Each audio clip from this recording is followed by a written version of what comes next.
Imagine this. A secret buried for years. A hidden fortune just waiting. But its discovery, it doesn't bring joy. Instead, it unleashes just a storm of betrayal, murder, and this frantic chase across Victorian London. It really makes you think, doesn't it, how unchecked greed can stretch across continents, across generations, and just completely unravel people's lives. Exactly. And that's the absolute core of our deep dive today. We're looking at Sir Arthur Conan Doyle's The Sign of Four. Right, published back in 1890. It's the second full novel featuring Sherlock Holmes and Dr. Watson. And it's not just a straightforward detective story, is it? It really weaves together mystery, adventure, a bit of romance, even some gothic touches. Absolutely. And our goal today is to really unpack all those complex layers. We want to go beyond just what happens. We're digging into the intricate plot, but also the characters who are so memorable and these really profound socio-political themes running underneath. So connecting it to that whole Victorian context, why it mattered then and, why it still matters today. Especially how it subtly tackles the darker side of British imperialism. Exactly. All while delivering that classic detective thrill. And as we get into this fascinating story, just remember, you're experiencing a unique two-host AI conversation. It's powered by Google's NotebookLM, designed for, deeper and more dynamic book analysis. Think of it as a deep dive tailored just for you, helping you quickly get the core insights and maybe some surprising facts from this incredible book. So where does this whole journey into secrets and betrayal actually start? It grabs you right away, doesn't it? It really does. You're dropped into 1888, and the first thing you see is Sherlock Holmes. Well, using cocaine. Which is pretty jarring. Watson's clearly not happy about it. It paints this picture instantly, this brilliant mind just bored, restless, without a case to chew on. Right. And it's into that scene that Miss Mary Morstan walks into 221B Baker Street. She needs Holmes's help. And that initial moment, it just perfectly sets up that Holmes-Watson dynamic.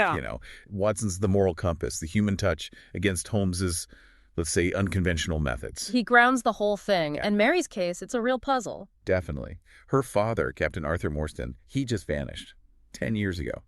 Right after coming back from India. She tried contacting his friend, Major Sholto, but he claimed he hadn't seen him. Nothing. But then things get strange. 4 years after her father disappeared, she starts getting these anonymous gifts. Yeah, valuable pearls arriving in the mail every year, like clockwork. And then, with the sixth pearl, there's a letter. It asks her to meet, calls her a wronged woman. That's the hook, isn't it? Suddenly it's clear this isn't just about a missing person. It's much deeper, much more complex. So Holmes is on the case, and his first finding is pretty significant. Crucial. Major Sholto, the man Captain Morstan supposedly went to see, he died just a week before Mary got that very first pearl. The timing is suspicious, to say the least. And then there's the map. That really changes everything. Oh, absolutely. This map from her father's desk, it's marked the Sign of the Four, lists 4 names, Jonathan Small, Mahavat Singh, Abdullah Khan, Dost Akbar, and has these 4 little cross symbols. Right away you're thinking alliances, pacts, hidden meanings. This thing has reach. Probably stretches back to India. Definitely foreshadows a secret pact, some dark agreement. So they follow the letter's instructions. Holmes, Watson, Mary. They go to meet the sender of the pearls. Thaddeus Sholto. He's Major Sholto's son. And this meeting, this is where we get the first big reveal. And it's a shocker. Thaddeus basically confesses everything. Well, a lot of it. He confirms Captain Morstan did visit his father, the Major. Morstan wanted his share of some treasure. Treasure brought back secretly from India. Exactly. They argued, apparently quite heatedly, and Morstan had a heart attack. Died right there, hitting his head on the treasure box itself. And the Major, he panicked. Totally panicked. Afraid of being accused of murder, he buried Morstan's body and hid the treasure. Just swept it all under the rug. A moment of fear leading to a decade of silence. Wow. And it gets even more twisted with the Major's deathbed scene. Right. Thaddeus explains how his father finally decided to tell him and his twin brother Bartholomew about the treasure's location. Yeah. Right at the very end. But just before he could spill the whole secret, this bearded face appears at the window. Causing the Major to die of shock. Just like that. Just like that. And then they find a note pinned to his body. It just says, "The Sign of Four?" Chilling.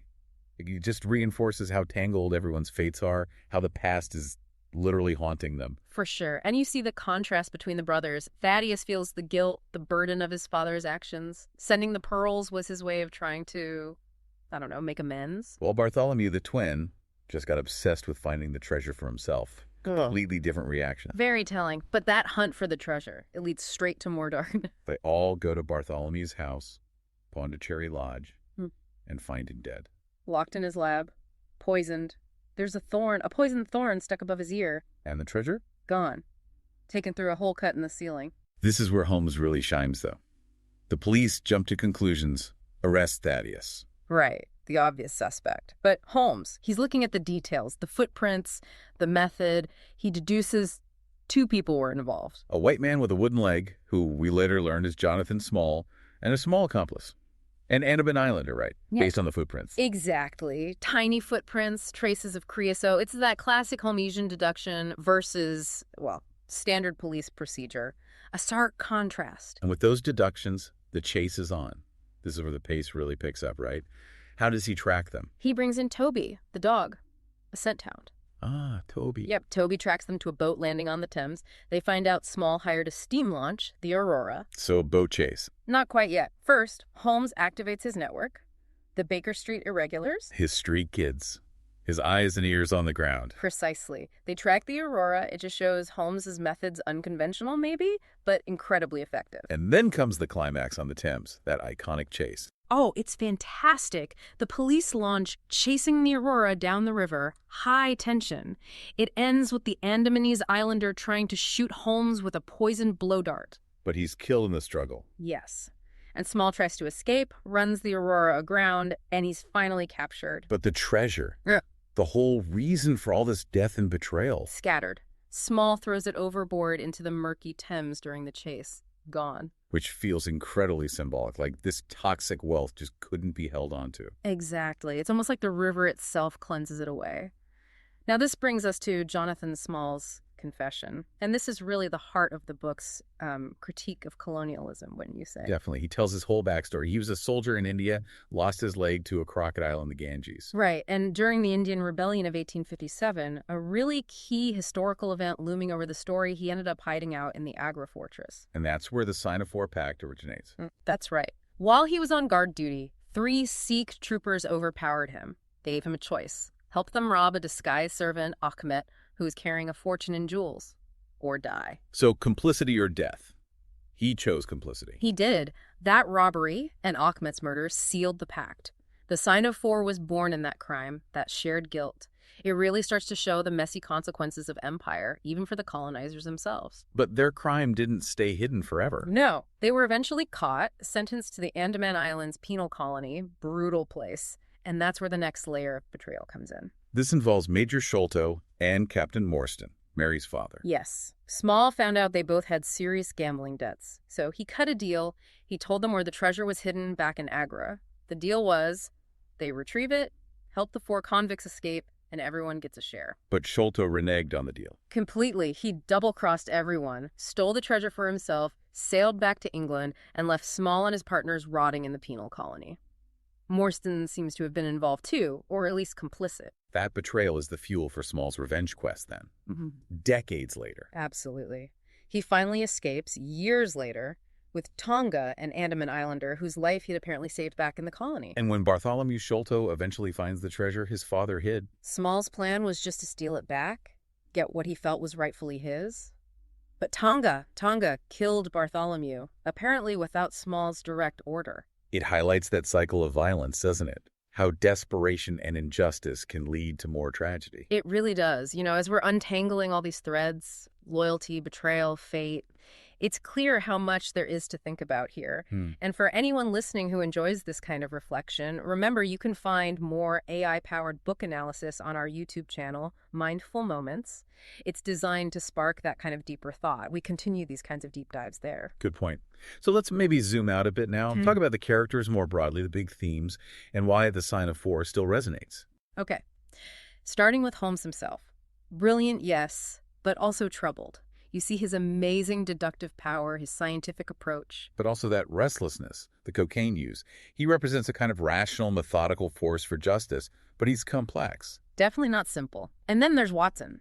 Loyal, the narrator. He brings the heart, the human perspective. He's the perfect foil to Holmes's cool logic. And his character really grows in this story, largely through his feelings for Mary Morstan.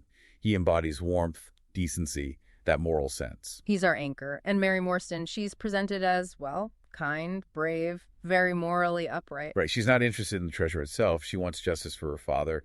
She's almost the embodiment of innocence caught up in this imperial greed. A key figure. Then Jonathan Small. He's the antagonist technically, but Doyle makes him surprisingly sympathetic. You feel for him, yeah. He's a victim of Sholto's betrayal, absolutely. Yeah. But he's also a perpetrator. He's responsible for deaths along the way. He really blurs those lines between good and evil. He represents that figure of the colonial subject seeking revenge, justice, something, against the empire that wronged him. Compared to Major Sholto, who's just corrupt, the greedy imperial officer whose actions kickstart the whole tragedy. He's the clear catalyst for all the suffering. And then, Tonga, Small's accomplice. His portrayal is tricky, viewed now. It definitely reflects those Victorian stereotypes of Andaman Islanders as savage, primitive. It does, and while that's problematic within the story's context, he represents the exploited, maybe even dehumanized colonial subject, fiercely loyal to Small. One of the most powerful themes has to be the destructive nature of greed, right? That agri-treasure is like a curse. Absolutely. It directly leads to multiple murders, Tonga's death, Small's lifelong imprisonment. It poisons everything it touches. Even Watson feels its shadow, worried Mary will think he's only interested in her potential fortune. Yeah, it creates conflict even in their romance. The treasure is just bad news. And you can't separate that treasure from its origins. Imperial plunder, essentially, tied directly to the chaos of the 1857 Indian Rebellion. The book really doesn't shy away from that. It subtly exposes the rotten foundations of some Victorian wealth. Small's quest becomes the symbol of the blowback from colonial exploitation. Which brings up the whole idea of justice versus revenge. The book seems to explore different kinds. It does. You have Holmes's approach, rational legal justice through deduction. Then Small's path, pure personal revenge for the wrongs done to him. And Thaddeus represents a third way. Yeah. Trying to achieve a kind of moral justice, making amends. Kinda, yeah. And the story seems to suggest that revenge, Small's path, just leads to more harm. Real justice, even if it's imperfect, needs some kind of moral core. You also get a real sense of Victorian anxieties bubbling under the surface. Oh, definitely. Fear of crime, obviously, but also social change. Anxieties about foreign influences. Tonga's presence in London is a great example, and the other invading the heart of the empire. And the chaos the treasure brings suggests a fear that the spoils of empire might actually corrupt British society itself. Which feeds into that subtle colonial critique we mentioned. The adventure story is the wrapper, but inside, it's questioning the violence and prejudice underpinning the whole imperial project. It also touches on class, doesn't it? Watson's worry about seeming like a fortune hunter. Yes. And the fact that the treasure disappears in the end kind of reinforces the idea that true value isn't money, it's character, especially in that very class-conscious society. And naturally for Holmes, there's the theme of science versus, well, maybe not superstition, but the exotic, the unknown, represented by the colonial elements. Right. Holmes represents that Victorian belief in rationalism, logic, observation, the power of the scientific method to cut through mystery. We should also mention Mary Morstan as representing a certain ideal of Victorian womanhood. Pure, self-sacrificing, focused on justice, not wealth. She fits that mold, but she also shows agency. She's the one who brings the case to Holmes. She drives that initial action. Structurally, Conan Doyle was so clever. Watson narrating in the first person just pulls you right in. Gives you that immediate, relatable viewpoint on Holmes's genius. And the chapter structure, those cliffhangers, classic suspense building. And the way he uses those embedded stories, Thaddeus's confession, Holmes explaining his deductions, Small's whole life story at the end.